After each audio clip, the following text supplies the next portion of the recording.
En 95.9 Cámara FM llegó el momento de las noticias. Con el patrocinio de Almacenes Éxito presentamos el Noticiero Económico Antioqueño. Información local, nacional e internacional a la altura de todas las cabezas. Noticiero Económico Antioqueño. Desde 1975 dice cómo marchan los negocios. Director J. Enrique Ríos.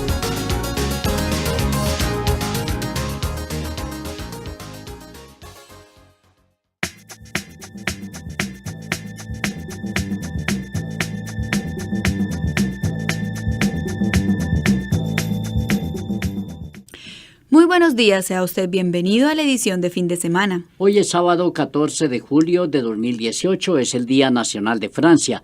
Esta es la emisión 18.213 que ofrecemos en nombre de Almacenes Éxito. Este es el éxito que queremos en tu vida. Que siempre que nos visites para tus compras puedas venir con una sonrisa. Y la tranquilidad de saber que tienes puntos éxito para pagar en todo el almacén. Para darle lo que tanto quieres a tu familia, un gustico a tus hijos, o regalarte ese detalle que tanto mereces. Es que ustedes, las mujeres de este país, nos inspiran para hacer que cada día haya un poco más de éxito en sus vidas. Éxito para servirte. Hablar del éxito es lo común cuando de analizar el desempeño empresarial se trata. Salvo en los diálogos de pasillo o en cócteles y en tono bajo, la gente discute y comenta por qué fracasan los negocios. Esta mañana nuestra invitada es la profesional mexicana Leticia Gasca, directora del Instituto del Fracaso, quien recientemente estuvo en Colombia compartiendo experiencias y haciendo recomendaciones alrededor del manejo acertado de los negocios.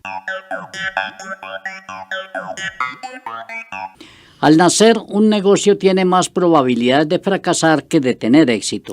Esa es la cruda realidad a la que se refiere Leticia Gasca, una administradora de empresas y periodista mexicana que se dedicó a documentar historias de fracasos empresariales. Ese conocimiento está en construcción, pero un adelanto al respecto está consignado en el libro Sobrevivir al fracaso, al cual hizo referencia recientemente en Bogotá durante el Open Talks, un foro con emprendedores que cada año realiza el Banco BBVA Colombia. Leticia es directora del Instituto del Fracaso, desde donde lidera diversas iniciativas con el fin de profundizar en un asunto tan complejo y común en el mundo de los negocios, pero poco explorado. De hecho, en su libro señala que en cualquier país del mundo 3/4 partes de los negocios que se encaran cierran antes de cumplir 2 años. Está convencida de que aceptando la existencia del fracaso es que podemos empezar a combatirlo y además a admitirlo como parte natural de la vida. Invitados por el BBVA Colombia pudimos dialogar unos minutos con Leticia Gasca,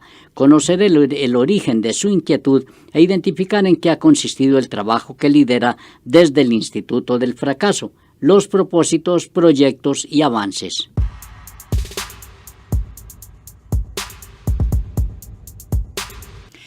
Sobre los orígenes de su inquietud por estudiar el fracaso, Leticia Gasca comentó. Todo esto viene, como muchas otras cosas, de una experiencia personal. Yo misma tuve un fracaso en negocios, que de hecho lo platico en el libro, y para mí fue una experiencia tan dura que durante 7 años lo oculté de mis conversaciones y de mi currículum. Hasta una noche en la que estaba con mis amigos hablando de la vida del emprendedor y les confesé que yo había fracasado en un negocio y para mi sorpresa vi que mis amigos también. No estaba sola, yo pensaba que era la única perdedora en el mundo porque nadie hablaba del tema y vi que no. Y esa conversación acerca de nuestros fracasos empresariales fue tan buena que dijimos repliquémosla con más amigos. Y así nacieron las Fuck Up Nights. Y cuando empezamos a tener un volumen de casos de estudio considerable, dijimos, hagamos un centro de investigación para convertir todos estos casos en enseñanzas que realmente les sirvan a los emprendedores. ¿Y por qué fracasaste? Por mala planeación financiera. Es tristísimo, soy parte de la estadística. Ajá. Lo que yo quería hacer, lo que hice durante 2 años y fracasó, era una empresa social que trabajaba con mujeres indígenas de México. La idea era ayudarlas a comercializar sus artesanías. E hice todo como me enseñaron en la escuela de negocios. Me constituí legalmente, conseguí inversión, capacitamos a las artesanas, pero pronto vimos que éramos unos novatos, hechos y derechos. Para empezar, no sabíamos vender artesanías, no conocíamos ese mercado y además la planeación financiera que habíamos hecho no era realista. Entonces nunca nos alcanzó el dinero para que los socios, que éramos también los empleados, nos pagáramos un sueldo. Solo le pagábamos a las artesanas porque de eso se trataba todo. Y pues bueno, después de 2 años tuvimos que tomar la difícil decisión de cerrarlo y de comunicar ese fracaso a los socios, a los inversionistas, a los clientes y lo peor, pues a las artesanas. Que yo creo que eso fue lo que más me dolió, que yo empecé todo el proyecto para generar un impacto positivo en la vida de las artesanas y al final sentí que había hecho exactamente lo contrario y por eso es que lo oculté durante tantos años, porque me sentía muy culpable por ese fracaso. Con ese antecedente, más el de los amigos que le acompañan en el propósito de documentar el fracaso, Leticia Gasca responde así cómo debe proceder un emprendedor que tiene enfrente la perspectiva de una quiebra de su empresa. Creo que lo primero que debe hacer un emprendedor que ya se dio cuenta que su negocio está en problemas es buscar tener una perspectiva más objetiva e identificar los problemas de fondo. ¿Por qué hablo del tema de la perspectiva objetiva? Porque para un emprendedor su negocio es como si fuera su bebé. Nosotros siempre imaginamos que nuestro bebé va a ser el más rápido, el más fuerte, el más guapo, el más inteligente y perdemos toda objetividad acerca de cómo vemos al bebé en diagonal negocios, ¿no? Y creo que es importante tener un externo que nos ayude a ver de una forma objetiva qué es lo que está saliendo mal y cuáles son los problemas de fondo. Y una vez que ya tenemos identificados esos problemas de fondo, que en muchos casos va a ser mala planeación financiera o problemas de atención al cliente, hay que poner manos a la obra en resolver eso y tener mucha conciencia de que rescatar un negocio que está en problemas requiere mucha energía y requiere mucho tiempo, no es algo que va a pasar de la noche a la mañana. Y un siguiente paso que es bastante duro es despedir a los empleados tóxicos. Muchas veces cuando un negocio está en problemas, la gente se desmotiva y puede haber personas que lleguen a un punto en el que están siendo muy negativas y es importante recordar que eso se contagia. Entonces, antes de que haya un contagio masivo, es importante identificar quiénes no tienen la actitud correcta, la actitud necesaria para rescatar a un negocio que está quebrado y pues bueno, darles las gracias y remunerarlos como la ley indique. Y después de eso, pues estar preparados para saber que probablemente, aunque hagamos todo, el negocio puede que no lo logremos rescatar y que vamos a tener que cerrarlo. Entonces ahí vamos a tener que hacer un plan de comunicación para explicar cómo le vamos a avisar al mundo que el negocio cerró, tanto a nuestros consumidores, a los clientes, a los proveedores, a los inversionistas, que esa es de las partes más difíciles. Y finalmente, ¿cómo nos lo decimos también a nosotros mismos? Porque cerrar un negocio es un proceso emocional súper duro. Un poco lo que mencionaba en la plática, es muy parecido a la muerte de un ser querido. Vamos a vivir un duelo donde va a haber negación, rabia, vamos a querer culpar al mundo, nos vamos a deprimir y finalmente vamos a aceptar qué fue lo que sucedió. Y cuando lleguemos a ese punto es cuando vamos a poder realmente aprender de la experiencia de fracaso. Además del entusiasmo que debe tener un emprendedor para apostarle con mayor firmeza al objetivo de hacer empresa. Esto respondió Leticia Gasca, la directora del Instituto del Fracaso. Yo creo que las dos cosas más importantes que debe tener es no tenerle miedo a las finanzas y ser resiliente. El tema financiero lo menciono porque estadísticamente hablando, lo que hemos encontrado en el Instituto del Fracaso es que la mayoría de los negocios fracasan por mala planeación financiera. Es decir, esto es algo que se pudo haber prevenido, pero a veces los emprendedores pensamos que la contabilidad es para negocios que están mal. La realidad es que la contabilidad es para todos y si no estás llevando una contabilidad real de tu negocio, lo estás condenando al fracaso. Así que bueno, cosa número 1 que todos los emprendedores deben hacer, no tenerle miedo a las finanzas y si no saben de finanzas, aliarse con alguien que sí sepa, buscarse un contador, buscarse un socio financiero y tener muy claro si estamos teniendo pérdidas o ganancias, cómo está nuestro flujo de efectivo y algunas señales de alerta que nos pueden ayudar a identificar que no estamos haciendo las cosas bien es, por ejemplo, al final del mes no tener dinero para pagarle a empleados o a proveedores. Esa es como una gran señal de alerta. Y del lado de la resiliencia, creo que es un tema súper importante porque un emprendedor enfrenta muchísimo rechazo. Desde que sales a vender y muchos te dicen que no, sales a buscar inversión y muchos te dicen que no. Y la resiliencia también es importante para afrontar los momentos duros del negocio. Mi madre dice que si las cosas fueran fáciles, cualquiera las haría. Y creo que tiene toda la razón. Y la resiliencia es particularmente importante para enfrentar los microfracasos que hay en el día a día del negocio, los errores que tenemos, pero también para enfrentar el fracaso grande, que es el fracaso de cuando el negocio hay que cerrarlo porque de plano no funciona. Ahí es donde tenemos que usar esta habilidad. Resiliencia, creo que no dije lo que es la habilidad para reponernos de las experiencias duras de la vida y salir fortalecidos. Y se ha comprobado científicamente que lo que más nos ayuda a ser resilientes es tener redes de contacto, redes de seguridad. Una buena analogía es como un equilibrista en el circo que está en la cuerda floja manteniendo el balance, sabe que debajo de él hay una red de seguridad que lo va a sostener si es que se cae.